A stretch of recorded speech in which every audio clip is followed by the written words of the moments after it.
Hello friends, मैं हूं सस्मिता। आप सबको मेरे चैनल माई स्पैटुला स्टोरी में स्वागत है। आज हम शुरुआत करते हैं कुछ मिठाई से। आज मैं आपको बना के दिखाऊंगी काला जामुन। तो वैसे तो काला जामुन का पाउडर मार्केट में इजीली अवेलेबल है, बट उसमें वो स्पॉन्जीनेस और जो जाली आते हैं अंदर से हलवाई के मिठाई जैसा, वो नहीं आता है। इसलिए मैं आज आपको बताऊंगी कैसे घर पे वो हलवाई वाला काला जामुन हम बना सकते हैं विथ दैट जाली और दैट स्पंजीनेस। सो चलिए देखते हैं इसके लिए हमें क्या क्या इंग्रेडिएंट चाहिए। तो पहले मैंने यहाँ पे शुगर सिरप बनाऊंगी। जो शुगर सिरप के लिए मैंने लिया है ये 3 कप्स ऑफ शुगर। 3 कप, ये मेजरमेंट जो कप होता है ना, ये मेजरमेंट कप से आप 3 कप और 3 कप्स ऑफ शुगर ले सकते हैं। अगर आपके पास ऐसे मेजरमेंट कप्स नहीं है तो कोई भी छोटा सा कटोरी ले सकते हैं, लेकिन आपको वो याद रखना पड़ेगा कि 3 पार्ट आपको शुगर लेना है और 2 पार्ट हमें वाटर लेना है। तो मैंने यहाँ पे इस मेजरमेंट कप में मेजर करके 3 कप शुगर लिया है और 2 कप्स वाटर लिया है। तो इसका हम एक चाशनी बनाएंगे। और इस चाशनी के लिए हमें और क्या क्या चाहिए, ये तो एक शुगर और वाटर हो गया। उसमें हमें डालना है 4 इलायची। मैंने यहाँ पे कूट के लिया है 4 इलायची। ये 4 इलायची आपको लेना है। हाफ लेमन जूस लेना है। जैसे पूरा एक स्पून पूरा लेमन जूस नहीं लेना, थोड़ा सा लेमन जूस हमें लेना है, क्योंकि लेमन का जूस जो होता है ना, वो जो शुगर सिरप को क्रिस्टल बनने नहीं देता। अगर हम ये नहीं डालेंगे तो कुछ देर के बाद वो क्रिस्टल बन जाएगा और थोड़ा सा हार्ड हो जाएगा, ज़्यादा स्टिकी और हार्ड हो जाएगा। तो वो क्रिस्टल ना बनाने के लिए हम उसमें लेमन जूस थोड़ा सा डालेंगे। और उसमें खुशबू के लिए मैंने थोड़ा सा केसर लिया है। तो और आपको क्या लेना है, मैंने यहाँ पे लिया है रोज एसेंस। मेरे पास रोज वाटर नहीं था तो मैंने रोज एसेंस लिया है। आप रोज वाटर भी डाल सकते हैं।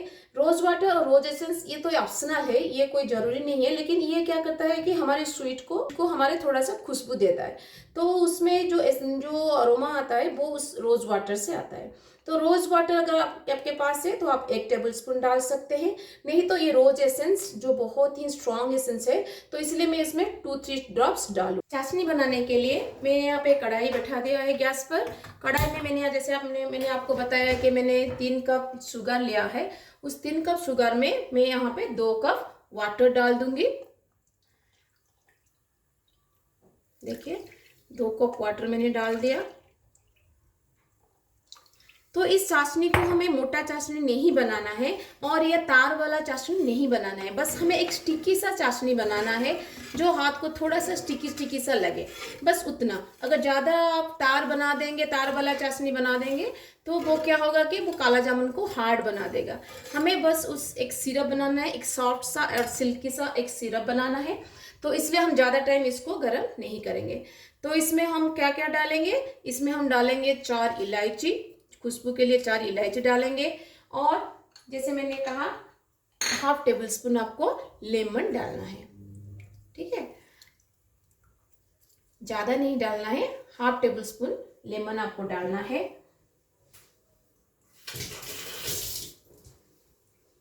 और उसके साथ हम डालेंगे थोड़ा सा केसर। केसर जो हमारे चाशनी को और सिरप को थोड़ा सा कलर भी देगा और एक अच्छा सा खुशबू भी देगा उसमें। तो ज़्यादा नहीं डालेंगे हम, बस उतना केसर, पिंच ऑफ केसर हम डालेंगे।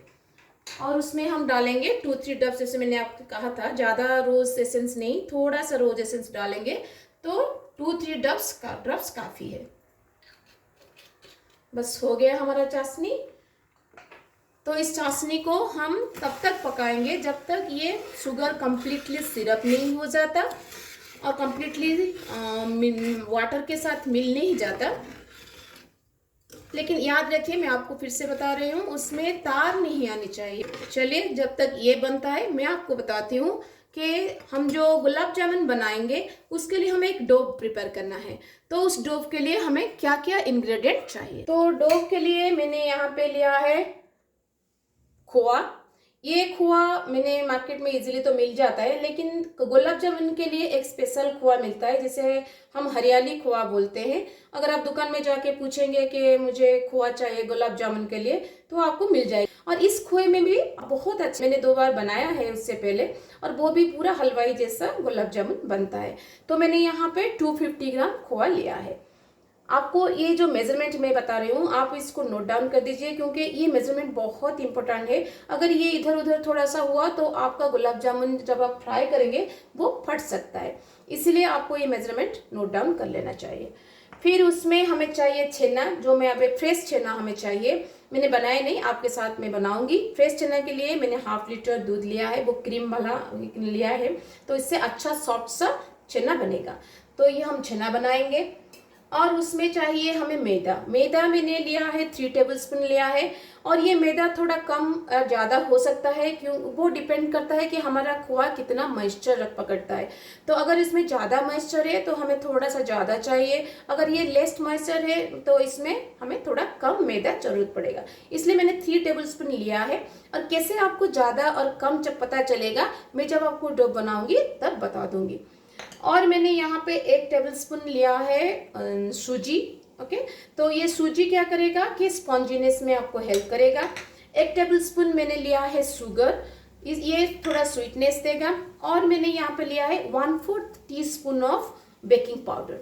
याद रखिए 1/4 टीस्पून ऑफ बेकिंग पाउडर, उससे ज़्यादा मत लीजिएगा, उससे ज़्यादा लेंगे तो आपका गुलाब जामुन फट सकता है। ये बस उसको सॉफ्ट करेगा। और यहाँ पे मैंने 1 स्पून विनेगर लिया है, जिसको हम छेना बनाने के लिए यूज़ करेंगे। तो ये रहा हमारा इंग्रेडिएंट, जिसमें हम एक डो बनाएंगे जिससे गुलाब जामुन बनेगा। हमारी चाशनी यहाँ पे देखते हैं, यहाँ पे मेल्ट हो गया है शुगर अच्छे से। हमें और 1-2 मिनट इसको पकाएंगे ताकि वो जो स्टिकीनेस शुगर और वाटर में मिलकर हो आता है तो वो सिरप में आ जाए। देखिए उसमें तार अभी नहीं बनता है, अभी तार नहीं बनता है। तो तार बन गया तो आपको सिरप नहीं हो पाएगा। तो ये अभी इस स्टेज में हम उसको गैस को बंद कर देंगे। तो हम पहले इसका छेना बनाते हैं। तो छेना बनाने के लिए मैंने यहाँ पे गैस पर मिल्क चढ़ा दिया है। मैंने 1/2 लीटर लिया है, क्योंकि मुझे 65 ग्राम छेना चाहिए। ठीक है, 250 ग्राम मावा के लिए 65 ग्राम आपको छेना चाहिए। तो 65 ग्राम छेना के लिए इतना दूध काफ़ी है। तो मैंने 1/2 लीटर दूध लिया है। तो 1/2 लीटर दूध में जब तक ये गरम एक उबाल नहीं आ जाता, हम उसको गरम करेंगे। एक उबाल आ जाने के बाद हम उसमें विनेगर डाल के छेना बनाएंगे। तो इसको उबाल आने देते हैं। तो चलिए हम आप गुलाब जामुन के लिए डो बनाते हैं। तो मैंने यहाँ पे जो खोआ लिया है वो पहले उसको मसल दूंगी, फिर जब छेना बन जाएगा उसको मसल के उसके साथ मिलाना है। तो कैसे इसको मसलेंगे, पहले क्या करेंगे, हम खोआ को ऐसे तोड़ देंगे। फिर क्या है, हाथ का जो ये फ्लैट पोर्शन है, इस हाथ के इस फ्लैट पोर्शन में उसको ऐसे मसलेंगे। ठीक है, हमें तब तक मसलना है जब तक ये एक सॉफ्ट डो ना बन जाए। ज़्यादा मत मसलिएगा, क्योंकि ज़्यादा मसलेंगे तो उसमें जो घी का पार्ट होता है, जो ऑयल का जो घी का टेक्सचर होता है वो चला जाएगा। वो चला जाएगा तो सॉफ्टनेस नहीं आएगा। तो ऐसे ऐसे करके हमें सारे खोए को मसलना है। तो आपको ऐसे थोड़ा थोड़ा लेके हाथ से मसलना है। ये थोड़ा टाइम लगता है, 3 से 4 मिनट लगता है। अब इसमें जल्दी मत करिएगा, जल्दी करिएगा तो वो अच्छे से वो स्मूथ डो नहीं बन पाएगा। ज़्यादा मसलेंगे, देखिए मेरे हाथ में अभी आप देख सकते हैं कि यहाँ पे ऑयली ऑयली दिख रहा है ना, तो अभी घी छोड़ रहा है ये। ठीक है, तो ये आपके हाथ में घी आने चाहिए, लेकिन उसके अंदर के सारे घी नहीं निकलना चाहिए। तो इतना हमें नहीं मसलना है।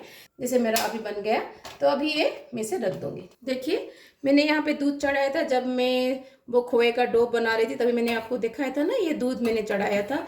ये दूध में अभी तक उबाल नहीं आया है, मैंने थोड़ा सिम में बैठा दिया था, शायद कहीं वो दूध बाहर ना आ जाए, इसलिए उबाल नहीं आए। तो 2 मिनट वेट करते हैं, इसमें उबाल आ जाएगा।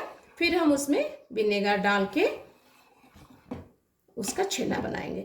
तो विनेगर में क्या करना है आपको, विनेगर में जैसे मैंने आपको कहा 1 चम्मच विनेगर मैंने लिया है, 1 स्पून लिया है, और उसमें थोड़ा सा वाटर मिलाया है, थोड़ा सा पानी आपको मिलाना है, क्योंकि विनेगर का जो स्ट्रॉन्ग फ्लेवर होता है वो थोड़ा कम करना है, नहीं तो वो छेना में आ जाएगा। तो ये उबाल आ रहा है, तो उसमें मैं अभी थोड़ा थोड़ा करके डालूंगी और इसे चामच को आपको हिलाते रहना है, क्योंकि अब इस छेने को हम स्ट्रेन आउट करेंगे।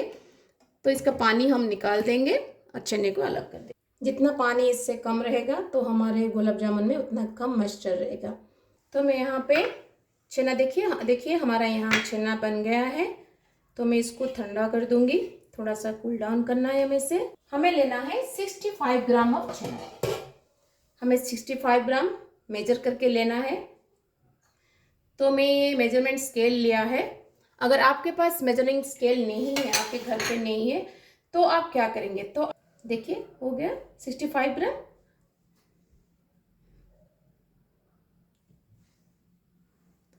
तो देखिए अब हो गया 65 ग्राम। तो 65 ग्राम छेना इतना होता है, ठीक है। तो आप एक मेजरिंग में आप एक गैस करके आप इतना छेना ले लेंगे। अब एक 250 ग्राम तो आपको पता ही चल जाएगा, 250 ग्राम मावा तो आपको पता चल जाएगा, क्योंकि मार्केट में तो 200 ग्राम का आ ही जाता है। तो 200 ग्राम पैकेट आप ले लेंगे और 50 ग्राम उसका 1/4 ले लेंगे, तो मावा का मेजरमेंट का प्रॉब्लम नहीं रहेगा। और छेने का जो 65 ग्राम का मेजरमेंट है, तो आप इसको कैसे है कि आप हार्डली आप 3 स्पून आप छेना ले सकते हैं, जो मेजरिंग स्पून होता है। नहीं तो घर में जो हम बड़ा वाला स्पून यूज़ करते हैं तो छोटा वाला स्पून है, लेकिन घर में जो बड़ा वाला स्पून यूज़ करते हैं उसमें 3 स्पून ये होगा। तो ये 3 टेबल स्पून याद रखिए, 3 टेबल स्पून ऑफ छेना आप ले सकते हैं। अगर आपके पास मेजरिंग स्केल है तो आप मेजर करके 65 ग्राम छेना ले सकते हैं। तो इस 65 ग्राम छेना को हम प्लेट निकाल देंगे। अब हम इसको मसलेंगे, जैसे हमने मावा को मसलाया ना, तो मसला ना, तो उस तरह से हमें पनीर को भी मसलना है। वैसे ही हाथ के इस पार्ट से हमें पनीर को मसलना है, उसको भी एक सॉफ्ट सा डो बनाना है, ठीक है। देखिए एक अच्छा सा स्मूथ सा डो बन गया। तो अभी क्या करना है, अभी हमें मावा और छेना दोनों को मिला देना है, अच्छे से उन दोनों को मिक्स कर देना है, और अच्छा सा डो बन के रेडी हो गया, ठीक है।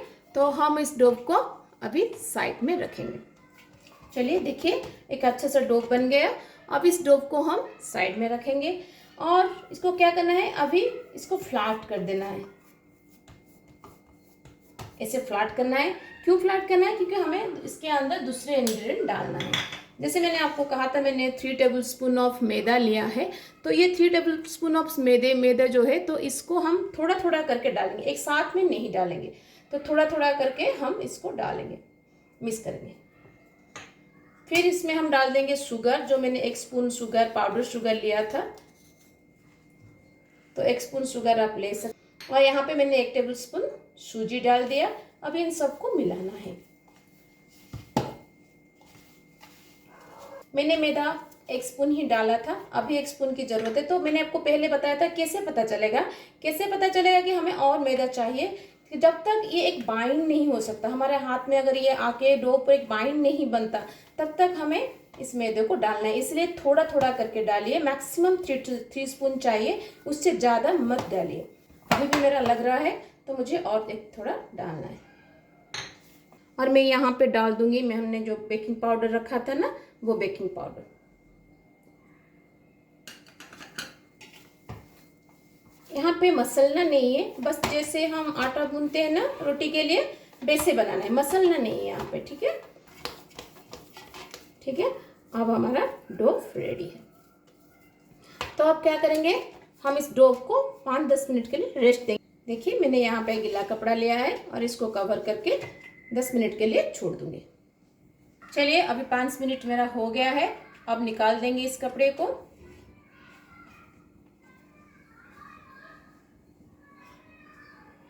अब क्या करना है, अब इसका हमें छोटा छोटा बॉल बनाना है, ठीक है। तो कैसे बनाएंगे, तो हमें जब गुलाब जामुन दुकान में मिलता है, आप देखे होंगे कि एक सभी गुलाब जामुन एक साइज का होता है, तो एक सुंदर सा लगता है, एक छोटा एक बड़ा ऐसा नहीं है। तो कैसे हमें इसे एक साइज का बनाना है, तो जितना मैंने आपको लिया है इंग्रेडिएंट, जैसे 250 ग्राम मावा और 65 ग्राम छेना लिया है, तो उसमें 15 से 16 बॉल तो बन ही जाते हैं। तो हम क्या करेंगे ना, 22 ग्राम का 16 बॉल बनाएंगे। तो ये मेरा हो गया 22 ग्राम, ठीक है। तो इतना साइज का मुझे बॉल बनाना है। तो पहले मैं तो मेजर करके रख दूंगी, फिर उसका सॉफ्ट बॉल बनाऊंगी। देखिए अब मेरा बन गया 16 बॉल्स, आप देख सकते हैं 16 मेजर करके मैंने बॉल ले लिया। तो ये 16 बॉल को अब हम क्या करेंगे, मसलेंगे, थोड़ा और मसल के उसको बॉल को हम रेडी करवाएंगे, ठीक है। तो मैं यहाँ पे कैसे मसलना है, ऐसे हाथ में एक बॉल लीजिएगा, उसको हाथ में ऐसे अच्छे से मसलिएगा, ऐसे करके हाथ से मसलिएगा, दोनों हाथ के बीच में, रतेली के बीच में रखकर इसको मसलिएगा। देखिए दुकान में जो जैसा बॉल बनता है वैसे बॉल तो कैसे बनाएंगे, हाथ में से करेंगे तो ऐसे शेप नहीं आता है। तो और एक इजी मेथड आपको बताती हूँ। ये एक कटोरी लीजिएगा, उसके अंदर इसको डाल दीजिएगा, ऐसे ऐसे करके उसको घुमाइएगा। ठीक है, ऐसे ऐसे घुमाने से क्या होता है, वो गोल का जो शेप होता है ना जहाँ दुकान में बनता है उस शेप आ जाएगा आपका। देखिए बन रहा है ना, देखिए। तो ऐसे ऐसे करके हम सभी बॉल को रेडी करेंगे। तो अभी मेरा 10 बॉल बन गए हैं। अभी मैं इनको पहले फ्राई कर दूंगी, नहीं तो ये ड्राई हो जाएंगे। तो अब हम क्या करेंगे, जो रेस्ट ऑफ द बॉल है उसको ऐसे गिल्ले कपड़े में कवर करके रखेंगे, नहीं तो ये और भी ड्राई हो जाएंगे। तो इसको अभी मैं रख देती हूँ बाद में करने के लिए। इससे पहले चलिए फ्राई कर देते हैं। तो चलिए मैं आपको बताती हूँ कि फ्राई करने के लिए ऑयल का टेम्परेचर कैसे चेक करें। चलिए मैंने यहाँ पे तेल चढ़ा दिया है गरम करने के लिए। तो कैसे पता चलेगा कि कैसे ऑयल कितना टेम्परेचर का होना चाहिए, तभी जाके हमारा अच्छे से बॉल बनेगा। गुलाब जामुन का बॉल बन सकता है। अगर ज़्यादा हीट हो गया तो ये जल जाएगा और अंदर से कच्चा रह जाएगा। अगर कम रहा तो भी ये ठीक से नहीं बनेगा। तो इसलिए अगर आपके पास थर्मोमीटर है ऑयल मापने के, ऑयल का टेम्परेचर देखने के लिए, तो आप वो यूज़ कर सकते हैं। अगर नहीं है तो आप कैसे करेंगे घर पे, जनरल तो घर पे होते नहीं है, तो कैसे करेंगे इसको। तो हम एक छोटा सा टुकड़ा, मैंने आपको बोला था ना किस लिए ये टुकड़ा रखा है, तो ये टुकड़ा मैं डालूंगी। अगर ये ऊपर जल्दी आ जाता है, देखिए आप, अगर ऊपर आ जाता है इमीडिएटली तो आपका बहुत ज़्यादा गर्म हो गया है तेल। अगर जैसे अभी आया आहिस्ता आहिस्ता ऊपर आएगा तो इसका मतलब है आपका तेल ठीक टेम्परेचर में है। अगर ज़्यादा लेट करता है ऊपर आने में, इसका मतलब है आपका तेल अच्छे से टेम्परेट नहीं हुआ है, और तभी हम उसमें बॉल डालेंगे। तो ऐसे आहिस्ता आहिस्ता बॉल डालिएगा और उसको ऐसे घुमाते रहिएगा, क्योंकि अगर नीचे जाके बॉल बैठ जाएगा तो नीचे से वो ज़्यादा गर्म हो जाएगा। ठीक है, तो इसलिए हम उसको ऐसे घुमाते घुमाते आहिस्ता आहिस्ता डालेंगे और ऐसे घुमाते रहेंगे, रखना है। तो अभी सारे बॉल हम आहिस्ता आहिस्ता ऐसे डालेंगे और इसे चामच से इसको हिलाते रहेंगे। अभी हुआ नहीं। अगर आपको गुलाब जामुन बनाना है तो इतने कलर में आप निकाल सकते हैं, लेकिन हमें काला जामुन बनाना है तो इसलिए हमें उसको थोड़ा काला बनाना है। तो लेकिन सी में आपको करना है ताकि ये अंदर तक अच्छे से पके, अंदर कच्चा ना रहे। और एक बात, मैंने आपको बोला था ना कि गुलाब जामुन और काला जामुन दोनों सेम प्रोसीजर है, थोड़ा सा डिफरेंट है। तो क्या डिफरेंट है, तो ये बस चीनी का डिफरेंट है। अगर हमें काला जामुन डालना है, जो मैंने 1 स्पून पाउडर शुगर डाला था वो आपको डालना है। अगर आपको काला जामुन नहीं डालना, बनाना है, लाल जामुन बनाना है, तो आपको गुलाब जामुन बनाना है तो आपको शुगर नहीं डालना है। ठीक है, बस वही एक डिफरेंट है और बाकी सब प्रोसीजर सेम है। और एक बात आपको याद रखना है कि जब आपका गुलाब जामुन हो या काला जामुन हो, जब बन जाए, फ्राई हो जाए, तो इमीडिएटली उसको सिरप में मत डालिएगा, उसको थोड़ा ठंडा होने दीजिए। थोड़ा सा मतलब पूरा ठंडा नहीं, 2-3 मिनट बाहर रख दीजिए, तेल से निकाल के 2-3 मिनट बाहर रख दीजिएगा, फिर उसको सिरप में डालेगा। तो मैंने अभी सिरप को गर्म करने के लिए डाल दिया है, गैस के ऊपर रख दिया है। देखिए हमारा काला जामुन बन के रेडी हो गया है, अभी कलर भी अच्छे से आ गया है। अब इसको निकाल देंगे हम। इसको इमीडिएटली सिरप में नहीं डालना है। तो 2-3 मिनट जब उसका टेम्परेचर थोड़ा सा बैलेंस हो जाए, फिर उसके बाद हम इसको सिरप में डालेंगे। तो हम इस गरम सिरप में अभी 2-3 मिनट इसको रेस्ट करने देंगे गुलाब जामुन को, फिर बाद में इस सिरप में हम उसको डालेंगे।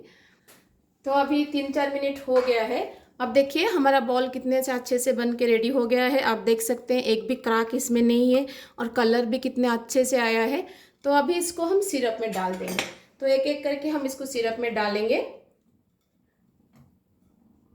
और इमीडिएटली इसको निकाल के मत खाना। इसको आधा घंटा और 1 घंटा तक भिगो के रख दीजिए ताकि पूरी तरह से सिरप इसके अंदर चला जाए और ये अंदर तक मिठाई, उसका स्वीटनेस अंदर तक चला जाए।